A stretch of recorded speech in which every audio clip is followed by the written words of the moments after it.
Armed only with a wrench, a biting sense of humor, and an extensive knowledge of antique motorcycles, Sam Lovegrove quietly became the center of Shed and Buried for years.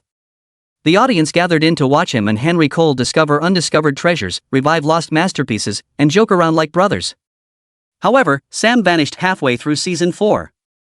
There was stillness, no explanation, no farewell incident. Questions followed that stillness. What happened to him? For what reason did he depart? Answers did not emerge, but theories did. Because fans were unaware of the depth of Sam's story. There's more to his Cornish workshop than just ancient engines and tools behind the locked doors. A mystery is just waiting to be solved. Anyone interested in vintage motorcycles will recognize Sam Lovegrove's name. He has a keen eye, practical engineering abilities, and a passion for bringing vintage bikes back to life. The majority of people are familiar with him from programs like Shed and Buried and Find It, Fix It, Drive It, in which he uses a few tools and a great deal of expertise to revive abandoned machines. However, Sam's story, one based on curiosity, perseverance, and a lifelong fascination with machines, was well underway before the cameras and fanbase were even there. Sam was always that kid growing up in the West Country of England. He was in the shed, elbow deep in engine parts, trying to figure out what made things work while other youngsters were outside kicking a ball around. Formal training was initially not the source of that innate love with everything mechanical. He began by teaching himself how to disassemble and reassemble motorcycles piece by piece until they roared back to life. When it came to the technical aspects, school was easy. He finally used his aptitude for physics and math to his studies of mechanical engineering at Oxford Brookes University. He didn't barely make it. His unique combination of academic knowledge and practical expertise allowed him to graduate with honors. Sam was deeply involved in the restoration of historic motorcycles by the time most individuals were still deciding what they wanted to accomplish. He was preserving fragments of history in addition to repairing machinery. Word spread. Though being a TV personality wasn't precisely the idea, people soon began to notice his skill and drive, and soon doors began to open. As a design engineer at Gemini Accident Repair Centers Limited, Sam Lovegrove began his career in a much more practical manner. What was his main focus at the time? Correcting the mechanics, adjusting gearboxes and suspensions in a variety of automobiles. It wasn't just garage tinkering, though. The engineering was serious. The kind of labor that subtly set the groundwork for all that would influence his life's subsequent course. He moved on to something a bit more intense after Gemini, becoming a development engineer with Honda Performance Development. Things definitely heated up at that point. He worked on some really amazing vehicles, such as the powerful Corvette C7 or Le Mans cars and the svelte Honda NSX, but he didn't stop there. Sam also contributed his engineering expertise as a consultant to well-known companies including Lotus, Jaguar, and Aston Martin. He wasn't only good at that time. He was turning into one of the performance vehicle industry's unsung heroes. The twist then appeared. Henry Cole and Sam met somewhere along the route. Henry wasn't your average motorcyclist, though. He was a TV host who had a strong passion for motorcycles and a genuine desire to alter the way that others perceived them. He was charmingly eccentric, had a rebellious streak, and loved old motorcycles. When Henry first met Sam, he saw that this engineer was more than just a skilled worker. He was present. Something about Sam's explanations made even the most complicated mechanical concepts seem easy to understand and approachable. When Sam joined Henry on a motorcycle exhibition, he was on camera for the first time. It simply worked. He immediately struck a chord with the audience. He was only being himself. Clever. Serene and obviously passionate about their work. As a result, the motorcycle exhibition developed a chemistry that elevated it above the status of a mere bike series. Motorcycle enthusiasts immediately started to love the show.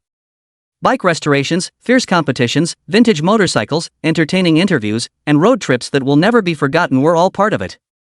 But the sense of authenticity was what really made it stand out. The show had a certain soul because of Henry's intense devotion and Sam's expertise. It was about more than simply motorcycles, it was about the history, the stories, and the bond individuals have with these vehicles. Henry had the opportunity to ride the extremely rare Bro Superior Super Sports in the first episode of the second season. Later, he took on the notorious Yellow Peril, a 1960 Norton Commando production racer that put his abilities to the ultimate test. While the iconic Enfield Bullet returned in episodes 3 and 4 of season 7, viewers were treated to a true treat as Henry and Sam brought a vintage WLC Harley back to life. Sam was good at it. He was able to describe even the most difficult, messy tasks, the ones that left your hands black with grease, in a way that made perfect sense. His pragmatic approach not only garnered him admiration but also developed a genuine fan base. As a result of the motorcycle show's success, the following developments were made possible. Buried in shed. A wealth of abandoned cars waiting to be revived can be found hidden away in barns and sheds all around the United Kingdom. And Henry Cole and Sam Lovegrove have made it their goal to accomplish just that. These two are embarking on a quest to discover and restore the nation's mechanical past, one dusty shed at a time, using anything from ancient automobiles and motorcycles to rusted tractors and even boats. It would be even better if they could flip these finds and earn some cash in the process. The eccentric people of Britain are well known, and many of them may be seen tinkering in backyard workshops. That world was a perfect fit for Henry and Sam. A motorcyclist at heart with a keen sense of bargain, Henry adds personality and vitality to the quest. Almost everything with an engine may be made to purr again by Sam, the mechanical genius. They are the ideal team when together. One makes deals, while the other fixes things. However, their travels aren't always easy. They frequently end yourself in hot water because of Henry's quick-talking passion. He has a history of acquiring a car before Sam has had a chance to properly inspect it. However, they may be diverted by Sam's propensity to become distracted by devices he merely desires for himself. Observing them in action is made more enjoyable by their attention to detail, joking, and odd altercation. Their visit to Eddie Roberts' collection in Leicester stands out as one particularly remarkable experience. The focus was on a rare Greve Sportsman from 1962. It was worth much less than the seller demanded. And Sam refused to accept it. He refused to overpay and pointed out the problems right away. The 2016 season's high point was that negotiation, which was captured on camera. Sam maintained that he was defending the actual worth of vintage machines, despite the opinion of some viewers that they were being frugal. That audacious approach merely increased the show's visibility. They later discovered a shed filled with rotting farm equipment in Cornwall. A Ferguson TE20 tractor, barely holding itself together, was buried in the muck. Sam immediately recognized the possibilities. He disassembled it, rebuilt it from the ground up, and made it into a beautiful, smooth-running machine. It brought a good price when they put it up for auction, demonstrating that these two were more than just performers. They knew how to transform rust into gold and were serious restorers. Northern Ireland was the scene of another noteworthy incident. They discovered a number of military vehicles, including a Land Rover that had really seen action, hidden under hay and forgotten by time on a peaceful farm. Sam saw its historical significance right away. He oversaw the restoration, taking care to keep the original components. It brought in a substantial amount of money when it was eventually sold to a collector. However, not everyone was content. Its previous owner, a farmer, accused the two of undervaluing it in order to negotiate a price. Sam remained quiet and let his job do the talking while Henry addressed the matter in the media. Their fan base rose along with the show's popularity. The chemistry between Henry and Sam drew many in. Sam, with his unwavering knowledge and straightforward manner, and Henry, with his magnetism. Shed and Buried gained popularity due to the camaraderie and conflict at its core, not only the interesting discoveries. Sam stood out above the rest. He immediately became popular among viewers due to his genuine passion for refurbishing vintage motorcycles and his straightforward, modest demeanor. He wasn't your average TV mechanic. In the field of restoring historic cars, he established himself as a reliable name. Sam didn't apply the brakes after Shed and Buried had taken off.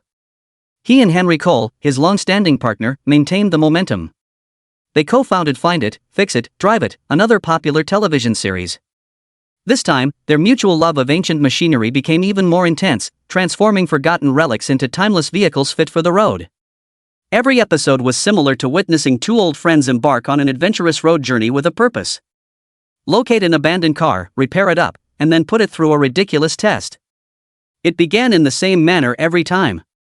They would go all across the nation, searching sheds, garages, and barns for the ideal artifact to repair. The clock began to tick once they had their hands on anything promising. While Henry relied on his extensive network of experts to put the project together, Sam would crawl under the hood and sort out all the technical details. The true magic, however, occurred at the conclusion of every episode. Then, frequently in a task that tested more than just horsepower, they brought their recently revitalized vehicle out for its big moment. Every conclusion felt like a celebration of heart, history, and hard work, Whether it was racing around the ancient bank track at Brooklands in a vintage race car, restoring a legendary 70s motorbike for a major custom exhibition, or competing in a plowing tournament with a vintage tractor. The chemistry, not simply the gears and grease, was what set the show apart. Henry contributed contagious energy and a talent for storytelling, while Sam contributed significant mechanical expertise. They worked together to elevate a straightforward restoration series. A tale of adventure, camaraderie, and a love of restoring old machinery. Viewers continued to return because of that.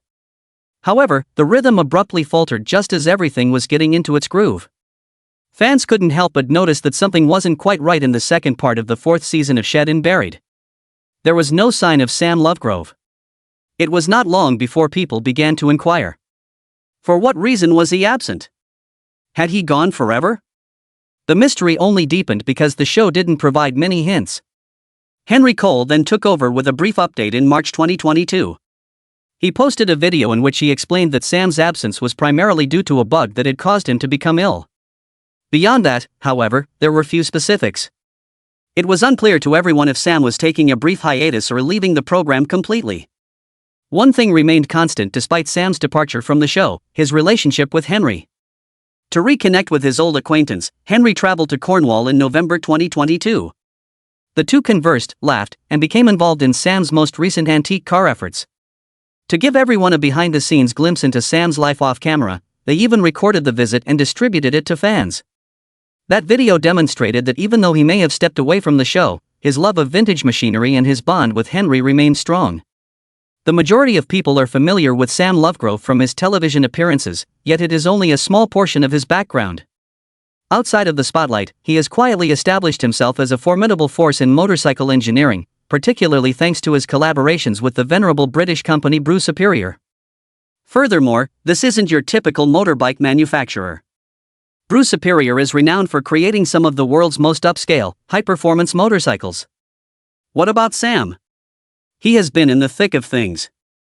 Sam took over as the chief engineer when Brew Superior was revived in 2013, having been established in 1999-19. By bringing the spirit of the original machines into the present era, he was contributing to the reimagining of a legacy rather than merely assembling bikes. Sam was an important member of the team, working closely with Mark Upham, the owner of the business, in creating unique motorcycles that were worthy of the iconic significance of the name. These bikes did more than just look good, they also did a great job. Consider the Brew Superior 11 FCC. This beast made an immediate impression when it joined the 1350 APS VF class. It set a new AMA record with an average of 113.668 mph on its first run, clocking in at 110 for MP and then hitting 116.8827 pr on the return. The bike entered a new class, the 1350 VF, later in the week after more slimming and fine-tuning adjustments, and it took off. Initial speed, 122.61 miles per hour. Next, 126.075 miles per hour. Last average, 124.3334 miles per hour. Another AMA record has been achieved. That last run ended up being the competition's last motorbike pass, interrupted by an unexpected downpour that drove everyone running for shelter. Alistair Gibson, the team's principal engineer, and writer Eric Patterson are overjoyed. And what was even more amazing about it all? In actuality, that engine was smaller than permitted by the class. However, a bike known as the Baby Pendine was the true star of the show. Sam prepared and adjusted the 700 cubic centimeters engine himself. This one broke records in addition to being quick. During its time on the Salt, the Baby Pendine, which was written by famous motorcycle journalist Alan Cathcart, set 2 FIM world records and 2 AMA records. If some people look at it, the first run was more of a shakedown at 97.60, but Alan opened it up on the return and hit 105.004 miles per hour, averaging 101.3228 Mach and securing a place in the record books. Then came racer and former TV host Henry Cole, who also entered the race on the Baby Pendine. He rode as if he had been racing on the Salt Flats all his life, even though it was his first time. He set an AMA record in the 750 AVF class by achieving 104.298 km per hour in the flying kilometer and 103.941 p in the flying mile while battling a strong crosswind and a dubious tank slapper. And it felt even sweeter for Henry and Sam after waiting in line for over 3 hours to get his shot. As the day wore on, things became more difficult. The wind became erratic, but the salt flats remained stable. There was not much time. They barely made it to the starting line after having to get Henry's bike examined. Sam, however, wasn't watching. He was in the heart of things, testing, inspecting, and making sure each bike complied with the stringent safety and dependability requirements. He gained a reputation as a master craftsman in the field of motorcycle restoration and design thanks to his work on vehicles like the Bro Superior SS100. Even though Sam Lovegrove has a long history in the motorcycling community and has appeared on television, he is the type of person who prefers to remain anonymous when the cameras are not running. He lives a tranquil life away from the spotlight, nestled away in a farmhouse with his wife and 4 children in the Cornish countryside. It is not only a quiet house. He also maintains a large workshop there that is stocked with classic cars, serving as both a haven and a playground for his lifelong obsession. Sam spends most of his time with his family or working on restoration projects when he's not filming. The kind of thing he does just for fun. He has a profound affinity for motorcycles and other machinery. For him, this is more than simply a job. For as long as anyone can remember, it has been a part of who he is. That practical job and that interest in how things function. It's what motivates him every single day. Sam still has influence even if he may not be appearing on Shed and Buried episodes as frequently as he once did. In the realm of vintage automobiles, he has acquired a great deal of respect both on and off TV, both to his engineering prowess and the easygoing charm he brings to the screen. He will undoubtedly continue to play a significant part in the automotive and motorcycle industry regardless of whether he makes a comeback to television very near. Sam has transformed over the years from a bike tinkering enthusiast to a respected person in the engineering community. His reputation has been established not only by his skill but also by his integrity, enthusiasm, and capacity to revitalize outdated machinery. His influence is still felt even though he isn't currently the main character on screen. Around the world, enthusiasts, gearheads, and other restorers are still motivated by Sam Lovegrove's story, which is based on talent, passion for the trade, and remaining loyal to himself.